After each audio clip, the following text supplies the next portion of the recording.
Good morning, কেমন আছো সবাই? আশা করি তোমরা সবাই ভালো আছো, সুস্থ আছো। আমরাও ভালো আছি, সুস্থ আছি। সকালের রুটিন স্টার্ট। সিন্টি স্কুল যাবে, অতন রেডি করে দিচ্ছে। মেয়ে আমার ব্রেকফাস্ট করে দেখো একদম ফুল রেডি। এখনও স্কুল যাবে, তার আগে আমার সঙ্গে চলে এসছে বাগানে ফুল তুলতে। ততক্ষণ না বাস আসবে ততক্ষণও আমার সঙ্গে সময় কাটাবে। তারপর ঘরে এসে পুরো মেসি করে ফেলেছি ঠাকুর ঘরটা। আজকে আমি ঠিকই করে নিয়েছিলাম যে মন্দিরটা আগে পরিষ্কার করব, কারণ কদিন পরই পুজো।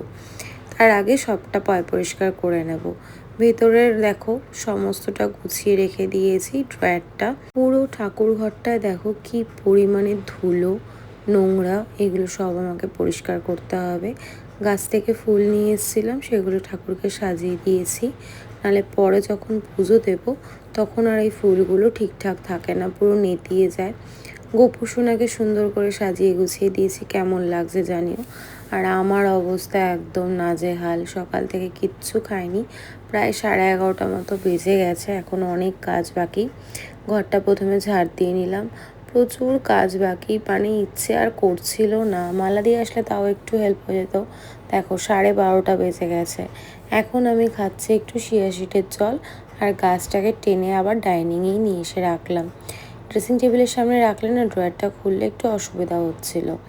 আর এই লাইটটা দেখো চেঞ্জ করে দিয়েছি ঠাকুর ঘরে, যাতে ঠাকুরের মুখগুলো স্পষ্টভাবে সুন্দরভাবে দেখা যায়। গোপুরু লাইটারটা ঠিকঠাকভাবে লাগাতে হবে। দেবজিৎকে দিয়ে পরে আনিয়ে নিয়েছি, দাঁড়াও তোমাদের সঙ্গে পরে শেয়ার করব। অনেক কাজকর্ম করে নেওয়ার পর না শরীরটা ভীষণ ক্লান্ত হয়ে যায়। তখন মনে হয় কি পেটে একটু কিছু দিয়ে একটা টানা ঘুম দিয়ে নিই, কিন্তু সেটা করলে তো হবে না। মা তো আমাকে রান্নাবান্না করে উদ্ধার করছে। সত্যি বলতে মা যদি আমাকে না করে দিত আমার যে কী অবস্থা হতো। বাইরের খাবার তো রোজ রোজ খাওয়া ঠিক না শরীরের জন্য। ভাতটা করে নিই। আর দেখো জলটা এখনও খাইনি, ভুলেই গেছিলাম। জলটা খাওয়ার পর যেন শান্তি পেলাম। ঘরের কাজকর্ম কমপ্লিট করে স্নান টান করে ফ্রেশ হলাম।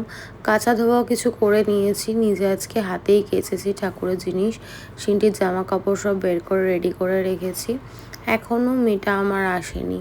আজকে ওদের বাস অনেকটা লেট করেছে। রাস্তার অবস্থা খুব খারাপ, তাই ঘুরে ঘুরে এসছে। বিকেলে ড্রয়িংয়ের ম্যাম আসবে, তাই বই খাতা সব গুছিয়ে রেখেছি। পুজো দিয়ে দিয়েছি, দেখো সুন্দর করে ঠাকুরকে সাজিয়ে পুজো দিয়ে দিয়েছি। ফুলগুলো দেখলাম এখনও ঠিক রয়েছে। আর গোপু সোনাকে দেখো, আর গোপু সোনার খাওয়া দাওয়ারও নিয়ে এসছে অতনু। ছাতু, ওটা গোপু সোনা না, ওটা আমাদের, বিস্কিট, কেক, এগুলো সব গুছিয়ে রাখলাম। ওটা ওর জায়গাতে ফ্রিজে রেখে দিলাম। আর ডাস্টবিনের জন্য প্লাস্টিক। তুলসী মন্দিরেও আমার ধূপ দেখানো হয়ে গেছে। মার লাঞ্চে দেখো সিন্টির জন্য পাঠিয়েছে কাতলা মাছ ভাজা, আমাদের জন্য কচুর শাক, ইলিশ মাছ। সিন্টি যেহেতু ইলিশ মাছ খায় না, ওর জন্য কাতলা মাছ, কাঁকরোল ভাজা আর মাছের তেল। খাওয়া দাওয়া করে একটু ঘুমিয়ে নিয়েছি। ঘুম থেকে ওঠার পরও আমার মনে হচ্ছিলো আর একটু ঘুমোলে ভালো হতো। আগের দিন রাতে ঘুমটা ঠিকঠাক হয়নি, তো সেই জন্য সিন্টি নিয়ে এসছে আইসক্রিম। আইসক্রিম খাবে, বায়না, একটু আধটু তো বায়না মেটাতেই হবে, না হলে পরে আবার জেদি ভীষণ। তারপর আমাকে বললো ছাতা খুঁজে দাও, ছাতা নিয়ে যাবো। এই ছাতাটা আমার মা দার্জিলিং থেকে কিনে দিয়েছিল, ব্যবহার করাই হয় না। তা এখন স্কুলে নাকি ছাতা অ্যালাউ করছে, তাই ছাতা নিয়ে যাবে। তারপর একটু ফ্রেশ হলাম, হয়ে সোনাকে ঘুম পাড়িয়ে দিচ্ছি। ওকে ঘুম পাড়ানোর সময় একটু আদর করে দোলনাটা দুলিয়ে প্রণাম করে তারপর ওকে ঘুম পাড়াই, তাহলে ও নাকি খুশি হয়। আমি অনেক কিছুই এখনও জানি না, অনেক ব্যাপারে আমি এখনও অজ্ঞ। তারপর সিন্টি দেখো কত ড্রয়িং করেছে, এগুলো নাকি তোমাদের সঙ্গে আবার শেয়ারও করতে হবে, তার বায়না।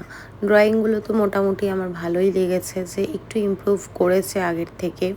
তোমরা জানিও তো ড্রয়িংগুলো কেমন হয়েছে। ওর ম্যাম, এখন যে ম্যাম ওকে শেখাচ্ছে সত্যি খুব ভালোভাবে শেখায়। আর ও না, ম্যাম যেটুকু শেখায় তার থেকে বেশি ও এক্সপেরিমেন্ট করে। ম্যাম যদি দেখায় 1, ও করবে 2, মানে ওই এক্সপেরিমেন্টগুলো করতেই থাকে। তা ম্যাম বলে জানো, আমি যখন ওকে শেখাই ও নিজের মন মতো করে আর একটু অ্যাড করে দেয়, তারপর দেখি বেশ ভালোই হয়। ওই দেখো পাশে দাঁড়িয়ে রয়েছে, পাটা দেখা গেল। সমস্তটা আমাকে দিয়ে ভিডিও করিয়েছে, যা যা ও এঁকেছে। কোনটা সবচেয়ে বেশি ভালো হয়েছে জানিও, সবচেয়ে কোনটা খারাপ হয়েছে সেটাও কিন্তু জানিও। বোবোকেও এঁকেছে, দেখো বোবো মানে এমন এঁকেছে অর্ধেক শুয়ে রয়েছে। যাই হোক, যেটুকু করেছে সেটুকুই অনেক। রাত হয়েছে, অতনু চলে এসছে। এ দেখো ডিনার। আমি ডিনারটা দেখাচ্ছিলাম বলে ও থালাটা সামনে নিয়ে চলে এসছে।